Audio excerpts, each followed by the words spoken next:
नमस्कार दोस्तों, आज एक खबर आई है। सुप्रीम कोर्ट का डिसीजन आया है। सुप्रीम कोर्ट ने एक डिसीजन दिया है, बहुत ही महत्वपूर्ण डिसीजन है।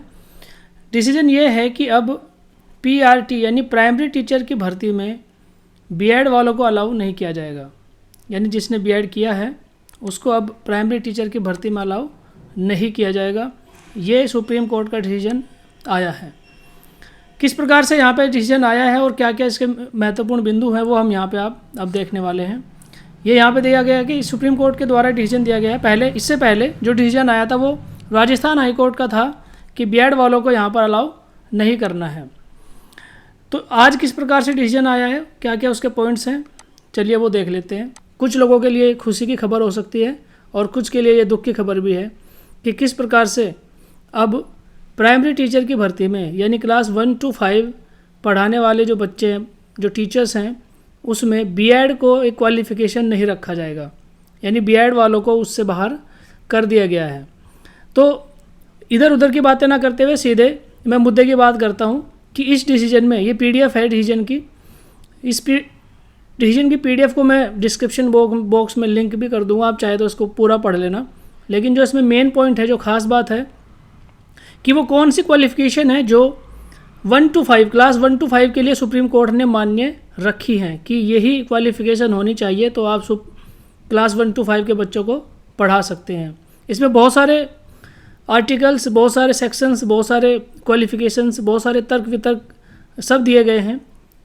जब ये मामला राजस्थान हाईकोर्ट में चला था, राजस्थान हाईकोर्ट ने भी यही डिसीजन दिया था कि बीएड वालों को अलाउ नहीं किया जाएगा। उसके बाद फिर मामला सुप्रीम कोर्ट में पहुंचा। सुप्रीम कोर्ट में जाने के बाद में फिर इसमें बहुत सारे तर्क वितर्क दिए गए, ठीक है। उसके बाद फिर इसमें कई सारी चीज़ें लिखी हुई भी हैं कि किस प्रकार से बीएड की ट्रेनिंग कैसे होती है, बीटीसी की ट्रेनिंग कैसे होती है। तो बीएड वालों की ट्रेनिंग और बीटीसी की ट्रेनिंग में थोड़ा सा मतलब हल्का सा डिफरेंस है कि जो बीटीसी की ट्रेनिंग है वो क्लास 1 to 5 को ट्रेन करने के लिए, उनको बच्चों को पढ़ाने के लिए उनका मेंटल लेवल को ध्यान में रखते हुए बनाई गई है। और जो बीएड की ट्रेनिंग है वो हायर लेवल के जो बच्चे हैं यानी 6 to 8 के बच्चे हैं उनको पढ़ाने के लिए बनाई गई है। तो यहाँ पर देखिए, मैं इसकी बात कर रहा था। यहाँ पर देखिए आप कि क्वालिफ़िकेशन सुप्रीम कोर्ट ने जो डिसीजन दिया है उसमें क्वालिफ़िकेशन किस प्रकार से रखी गई है। ये देखिए यहाँ पे qualification, minimum qualification for class 1 to 5 यहाँ पर दिया गया है। देखिए सीनियर सेकेंडरी का मतलब होता है +2 यानी 12 क्लास, ठीक है। सीनियर सेकेंडरी पास होना चाहिए और it's equivalent and with at least 50% marks. 2 year diploma, ठीक है। 2 ईयर डिप्लोमा एलिमेंट्री किस में, एलिमेंट्री एजुकेशन में होना चाहिए। और वॉट एवर नेम नॉन, अलग अलग स्टेट्स में अलग अलग नाम से ये जाना जाता है, ठीक है। तो यहाँ पे इसने बताया कि ये सीनियर सेकेंडरी एटलीस्ट 50% मार्क्स और सीनियर सेकेंडरी एटलीस्ट 50% मार्क्स और डिप्लोमा इन एलिमेंट्री एजुकेशन 2 साल का डिप्लोमा होना चाहिए, तब आप इसको क्वालिफाई समझ सकते हैं। उसके बाद देखिए आगे इसने बताया कि सीनियर सेकेंडरी नंबर 2 में, देखिए यहाँ पे नंबर 2 पे बताया कि सीनियर सेकेंडरी और इट्स इक्विवेलेंट, यहाँ पे इसने बताया सीनियर सेकेंडरी और its equivalent at least 45% marks 2 year diploma in elementary education by whatever name known, किसी भी नाम से वो जाना जाए, लेकिन NCTE से वो अप्रूव्ड होना चाहिए, ठीक है। जो NCTE की जो गाइडलाइंस है उससे अप्रूव्ड होना चाहिए। या फिर उसके आगे सीनियर सेकेंडरी हो प्लस कितना 50% मार्क्स से, या फिर 4 year bachelor of elementary education यानी जिसको BLED हम कह रहे हैं, बैचलर ऑफ एलिमेंट्री एजुकेशन का डिप्लोमा 4 साल का होना चाहिए, तो भी आप इसके लिए अप्लाई कर सकते हैं। तो ये तो था। उसके बाद देखिए आगे चलते हैं। आगे फिर इसने कहा एक इसमें क्वालिफ़िकेशन और दी हुई है। कौन सी है क्वालिफ़िकेशन, यहाँ पर देखिए 4 साल का, ये ऊपर 4 साल का था और नीचे सीनियर सेकेंडरी और its equivalent with at least 50% marks 2 year diploma in education in special education, ये भी एक डिप्लोमा होता है।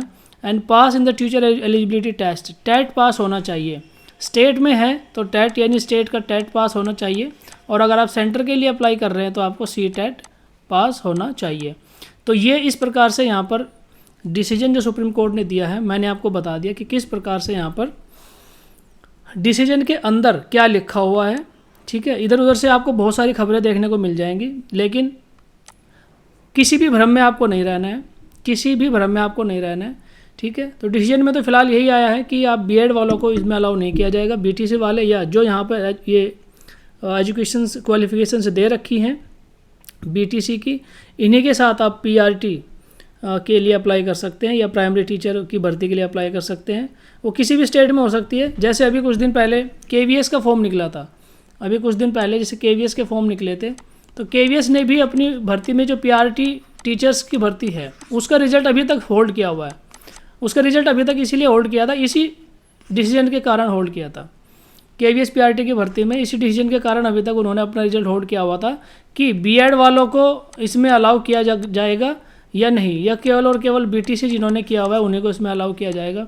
तो अब मेरी उम्मीद है कि जो पीआरटी का जो रिजल्ट है वो जल्दी ही आउट हो जाएगा, केवीएस का भी। और अभी जो लेटेस्ट भर्ती आ रखी है, लेटेस्ट भर्ती क्या है? लेटेस्ट भर्ती है चंडीगढ़ एडमिनिस्ट्रेशन की। लेटेस्ट भर्ती आप देखेंगे अगर, चंडीगढ़ एडमिनिस्ट्रेशन ने पीआरटी के लिए उन्होंने भी इसमें यही क्लोज लगाया हुआ था स्टार लगा के कि बीएड वाले अभी फॉर्म भर सकते थे, लेकिन अगर सुप्रीम कोर्ट का डिसीजन जो भी आएगा उसी के अकॉर्डिंग फिर इनको ज्वाइनिंग या एग्ज़ाम में अपीयर होने के लिए बताया जाएगा। तो चंडीगढ़ एडमिनिस्ट्रेशन वाला जो फॉर्म है पीआरटी का, उसमें भी अब ये चीज़ अप्लाई होने वाली है, लागू होने वाली है। तो आई होप जिन लोगों के लिए अच्छी खबर है वो थोड़ा सा अपने दोस्तों के लिए भी सोचें, अपने लिए ही नहीं सोचना है, अपने दोस्तों के लिए भी सोचें। और जो तैयारी कर रहे हैं टीचर्स की भर्ती के लिए वो तैयारी करते रहें, क्योंकि टैट सी टैट ये दोनों चीज़ें तो कंपलसरी हैं ही, करनी ही है। और क्वालिफ़िकेशन जो बेसिक क्वालिफ़िकेशन है अब बीएड और बीटीसी दोनों के लिए डिफरेंट हो चुकी है। तो देखते हैं आगे फर्दर इसमें क्या होता है। Thank you.